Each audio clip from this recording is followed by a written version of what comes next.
Hey, good morning. It's Mike Zschunke at Berkshire Hathaway Homes and Shift One Properties in Scottsdale, Arizona. Friday morning market chat live. We're going to talk about residential. We're going to talk about commercial. We're going to talk about the economy and just a little bit about family. And I hope you all had a great holiday. First of all, talk about inventory. Single-family detached homes inventory took quite a drop this week. Not so much because people coming off the market. We're going to talk about it in a second, but we've had the busiest last couple of weeks we've had in quite some time. Selling, buying across all asset classes. So things are coming on the market and they're going off. You're like, this is a popular time of year in Scottsdale and the Phoenix area in general. 75 and sunny this week doesn't hurt. But anyway, Scottsdale was down like 53 single-family detached homes. We're at 1,300, just over 1,300 single-family detached homes now out of 45,000. That's, I hope we don't run into this inventory problem again. And we are. There's still slim pickings out there. We're just going to go ahead and start this. Redfin came out with an article talking about homeowners delisting their properties. A lot of homeowners don't have to sell, but they will. So they were listing their properties at kind of exorbitant, whatever that word is, prices, optimistic prices, let's say that. And didn't sell, so they took them off, which is pretty normal, over the summer. But now they've all come back on. And at more reasonable prices. I'm in the 85259 zip code near Mayo, Scottsdale. And I see some decent deals, that $1 million to $2 million price range, $1.5 million.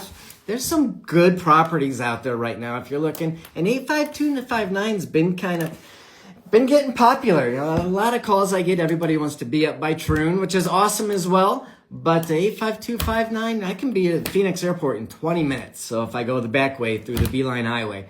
So I think it's kind of a new discovered area. So anyway, pending home sales came out the other day, up 1.9% nationwide.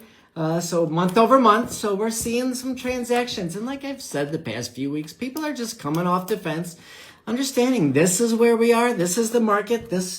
There are homes to buy. If you're a first-time home buyer and you need a $400,000 or $500,000 home, there are homes. You may not be in the best neighborhood. You might have to commute a little bit on the outskirts, but they're there, and just get in the market. There's the whole rent versus buy debate. You can buy today. You can lock in your most necessary fixed payment for the next 30 years. And if rates come down, you can refinance. If they don't, you're locked in for 30 years. I guarantee single-family home rentals.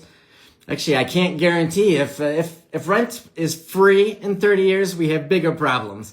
So, but I guarantee your 3,000 month single-family home rent now is going to be 6, 7. It's going to be a lot more anyway in 30 years. So lock that in today. Anyway, that Redfin delisting article, those were numbers from September. I talked to somebody today. Has anybody really read the actual article? The headlines make it all doom and gloom. And remember, what you see on the internet, those are journalists. There's a CNBC journalist. She has no business talking about economics or housing. I used to like her, but she's promoting doom and gloom. I don't understand that. I'm, one of the most optimistic people. My wife makes fun of me. I jump out of bed and say, let's go get it every day. Everything's good. So your mindset has a lot to do with what happens in your life. And it's not what happens to you, but how you react to it. But anyway, there's another one, new homes being cheaper than existing homes. Well, I don't think they take quality into account. It's become expensive to build single-family homes. It really has. And the builders are in it to make money. They're not there to give free housing.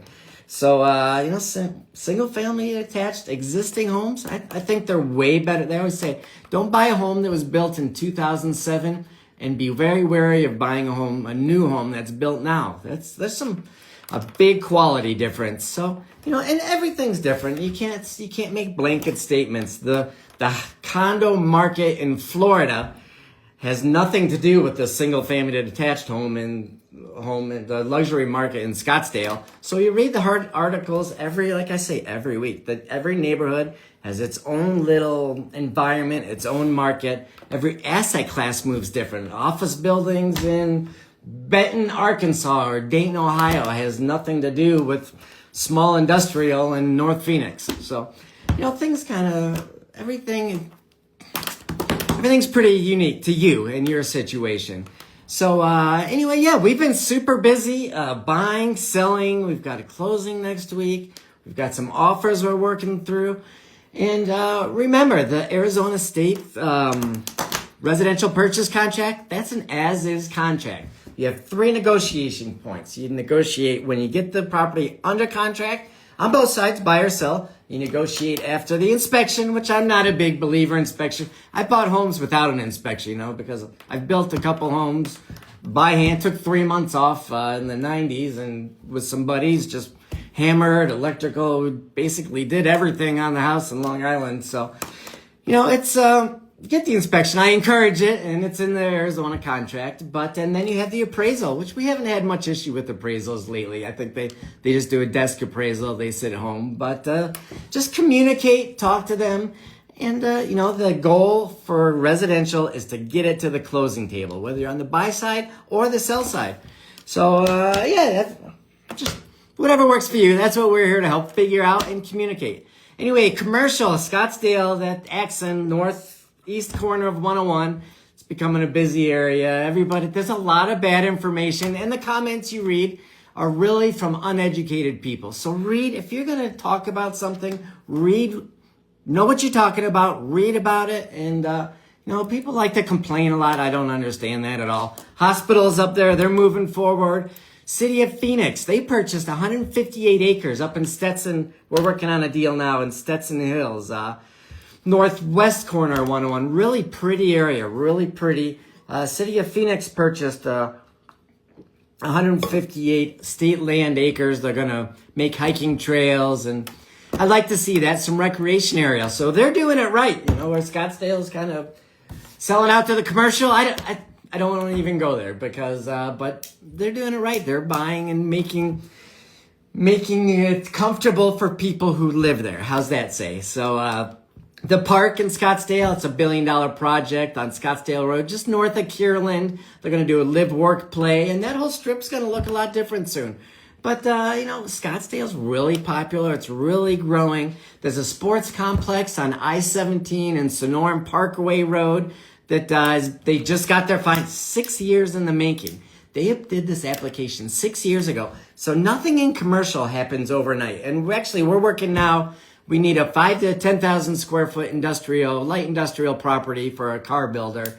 If you've got that, let me know. And that's a lot of what we do. Come to us. Hey, Mike, I need this. How can I get my business how can I own the property? And there's ways to make it happen. Absolutely. There's SBA loans. There's always financing. If it's a good deal for you and your business, there's money available. So anyway, 1950 to 2000, the city of Phoenix or Phoenix Metro population went from 100,000 to 1.3 million in 2000. I think it's almost, the Metro Phoenix area population is about 4.8 million right now. So it's like Ray Dalio always said, just follow the cash flows, follow the population flows. If you're investing in commercial real estate, just look down the road, pay attention, and call us. We're in meetings all the time and see what's happening. What's the permitting process going on? Actually, my wife and I met at ASU in the early 90s. That sounds like a long time ago. But I can't believe how much the area has grown around. I wish I bought everything back then. But commercial's busy. There's a lot of private money, private credit, and there's opportunity there to make some money on the commercial side. So if we can help you buy the building for your business that puts food on the table for your family, that's what we do, a lot of that, just consulting and how we make it more stable for your business.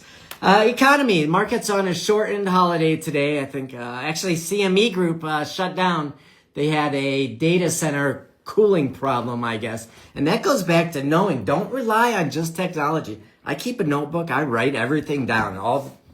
Maybe call me old. I'm not quite a boomer, but call me old. But I write everything down. So, CME Group, economy, we had a weaker consumer confidence index.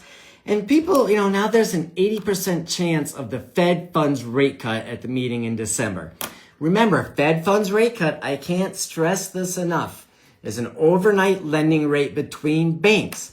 Your mortgage, whether it's on your business property or your residential property, your mortgage is loosely based off the 10-year note, and which has more to do with worldwide economics investing and some sort of spread between the lenders. The lenders, they got to make money too. So, it kind of keeps the economy moving. So you can make a case for cutting rates. You can make a case for raising rates.